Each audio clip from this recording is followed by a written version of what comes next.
പ്രധാനപ്പെട്ട വാർത്തയിലേക്കാണ്. പാലക്കാട് കോങ്ങാട് പാപ്പാനെ ആന ചവിട്ടിക്കൊന്നു. പാപ്പാൻ രാമനാണ് മരിച്ചത്.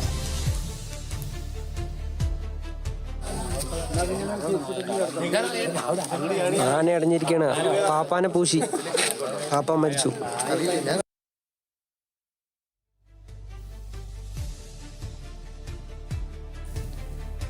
വിവരങ്ങളുമായി ആന്റണി ജിസ്റ്റോർജ് ആണ് ചേരുന്നത്. ആന്റണി, എപ്പോഴായിരുന്നു ഈ ഒരു സംഭവം ഉണ്ടായത്? കൂടുതൽ വിവരങ്ങൾ എങ്ങനെയാണ്?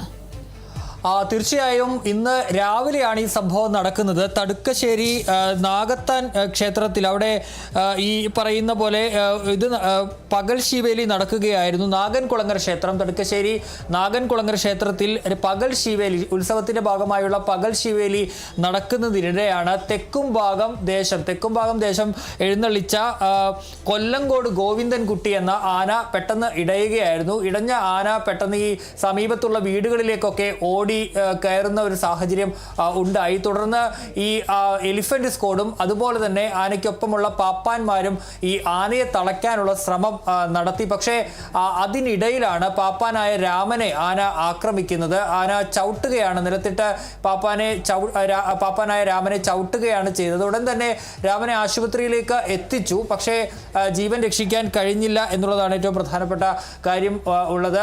ഏതായാലും ഈ പാലക്കാട് ജില്ലയിൽ ഇപ്പോൾ അടുത്തടുത്ത ദിവസങ്ങളിലൊക്കെ ആന ഇടയുന്നതൊരു പ്രധാനപ്പെട്ട കാര്യമായി മാറിയിരിക്കുകയാണ്. കഴിഞ്ഞ ദിവസം നെന്മാറ വല്ലങ്കി വേലക്കിടെ ആന കൊണ്ടുവന്ന ആനയും ഇത്തരത്തിൽ ഇടയുന്ന ഒരു സാഹചര്യം ഉണ്ടായി. പക്ഷെ അന്ന് ആനയെ തളയ്ക്കാൻ കഴിഞ്ഞതുകൊണ്ട് മറ്റ് അപകടങ്ങളിലേക്ക് പോയില്ല.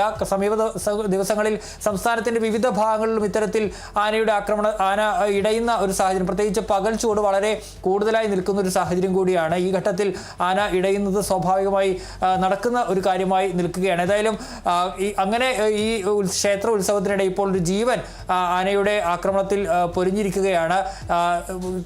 ഈ തടുക്കശ്ശേരി, അതായത് കൊല്ലങ്കോടാണ് തടുക്കശ്ശേരിയിലെ നാഗത്താൻ കുളങ്ങര ക്ഷേത്രത്തിൽ എത്തിച്ച ആനയാണ്.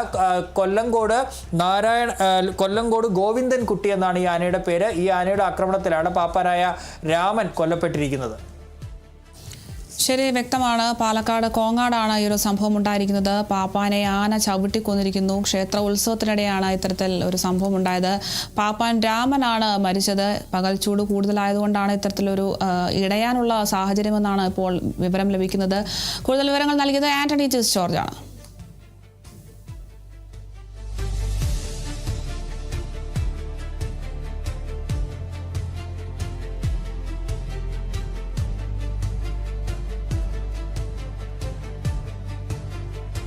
കോഴിക്കോട് ആനക്കാംപോയിൽ ഓട്ടോറിക്ഷ മറിഞ്ഞ് 2 പേർ മരിച്ചു. ആനക്കാംപോയിൽ സ്വദേശി പുത്തൻപുരയിൽ ഷിജു, ഭാര്യ ബിൻസി എന്നിവരാണ് മരിച്ചത്. ആനക്കാംപോയിൽ പുല്ലൂരാംപാറ റോഡിൽ തേക്കിൻതോട്ടം ഭാഗത്താണ് അപകടം.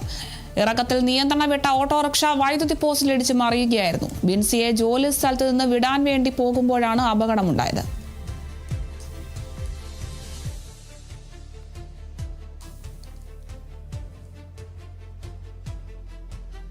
കോഴിക്കോട് അപകടത്തിലാണ് 2 പേർ മരിച്ചതായി വിവരം ലഭിക്കുന്നത്. ആനക്കാംപോയിൽ ഓട്ടോറിക്ഷ മറിഞ്ഞാണ് ഇത്തരത്തിൽ അപകടം ഉണ്ടായിരിക്കുന്നത്. ആനക്കാംപോയിൽ സ്വദേശിയായ പുത്തൻപുരയിൽ ഷിജുവിന്റെ ഭാര്യയായിട്ടുള്ള ബിൻസി എന്നിവരാണ് ഈ ഒരു അപകടത്തിൽ മരിച്ചത്.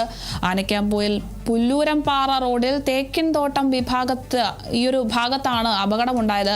ഇറക്കത്തിലേക്ക് നിയന്ത്രണം വിട്ട് ഓട്ടോറിക്ഷ വൈദ്യുതി പോസ്റ്റിൽ ഇടിച്ച് മറിയുകയായിരുന്നു. ഇങ്ങനെയാണ് ഈ ഒരു അപകടം ഉണ്ടായത്. എന്തായാലും ബിൻസിയെ ജോലി സ്ഥലത്ത് വിടാൻ വേണ്ടി പോകുന്ന വഴിക്കാണ് ഇത്തരത്തിലൊരു അപകടമുണ്ടായത്. കോഴിക്കോട് ആനക്കാംപോയിലുള്ള അപകടത്തിലാണ് ഇപ്പോൾ 2 പേർ മരിച്ചിരിക്കുന്നത്. ആനക്കാംപോയിൽ സ്വദേശിയായിട്ടുള്ള ഷിജുവിന്റെ ഭാര്യയായ ബിൻസി എന്നിവരാണ് അപകടത്തിൽ മരിച്ചത്.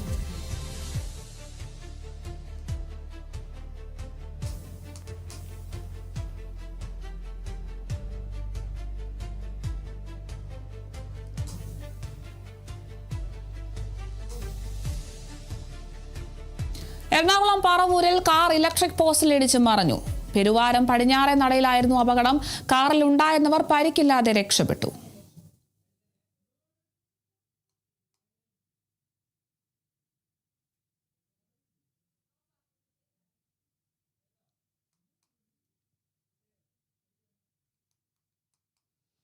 മുൻ MLA PA മാധവന് വാഹനാപകടത്തിൽ പരിക്കേറ്റ സംഭവത്തിൽ ദുരൂഹത ആരോപിച്ച് കുടുംബം.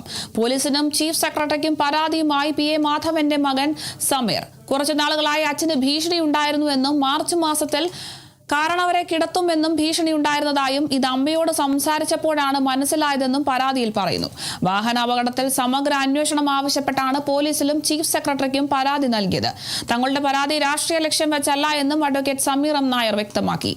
കഴിഞ്ഞ മാസമാണ് തൃശൂർ മുണ്ടൂരിൽ വെച്ച് റോഡ് മുറിച്ച് കടക്കുന്നതിനിടെ പിക്കപ്പ് വാൻ ഇടിച്ച് PA മാധവന് ഗുരുതര പരിക്കേറ്റത്.